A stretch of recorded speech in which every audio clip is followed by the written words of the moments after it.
SOUN stock is approaching 678, and this level is key for the next move.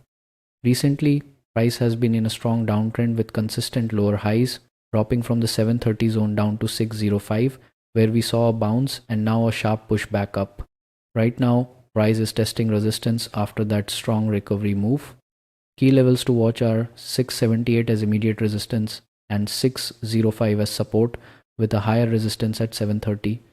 If price breaks above 678 and gives a daily close above it, then 730 becomes the next target. But if price gets rejected here, it can move back towards 605. If you want my structured daily execution plan before market open, it is available inside Patreon, link in the description.